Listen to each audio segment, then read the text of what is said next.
Sifuna is our Secretary General. Na lazima aheshimiwe kivivyote vile. Mkiona tumenyamaza, Sifuna anaongea sauti ya chama. Tunaelewana? Sifuna anaongea ile nafikiria, ile Osotsi anafikiria, ile Wanga anafikiria, ile profesa anafikiria, na ile baba inadunda ndani ya roho yake na nyinyi nyote. Kwa hivyo biashara, mnaona wale ambao wanapiga kelele ni wale wanaona kwamba kuna tenda itatokea kwa hii serikali. Nitaitwa, wacha niongee hivi kama nitaitwa. Hapana, Ruto pia sio mjinga. Ruto amekuwa kwa hii siasa. Hatutaki junior members of the party kwenda kusomea Secretary General wa chama. Hiyo ni makosa. Hata juzi nimeona mbunge fulani ambaye tulifukuza kwa chama, anaitwa Elisha. Tulifukuza yeye tukaexpel kwa chama.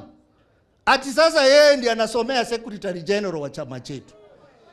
Mimi nasema I will protect every lawyer who is in ODM. Akifanya kitu mzuri nitaunga mkono. Akikuwa na makosa nitamkosoa. Na akienda sana tunamkalisha chini.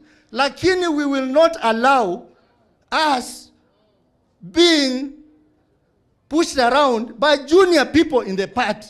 Na mimi kama DPL niko, sitakubali hiyo.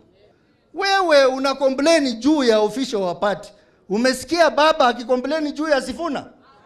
Have you ever heard baba complaining? Have you ever heard Anyang' Nyong'o complaining? Have you heard Wanga complaining? Kama makosa iko, we sit as Central Committee, we'll sort out that one. The spokesperson of the party, as Mama Wanga said earlier, after party organs have met and made decisions, he is the one who presents this to the public. Kama sivyo?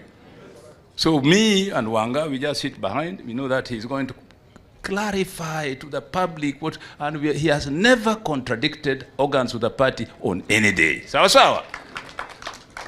So Edwin Sifuna, somebody we have full confidence in, and I'd like you at Wananchi to give him full support as Secretary General what?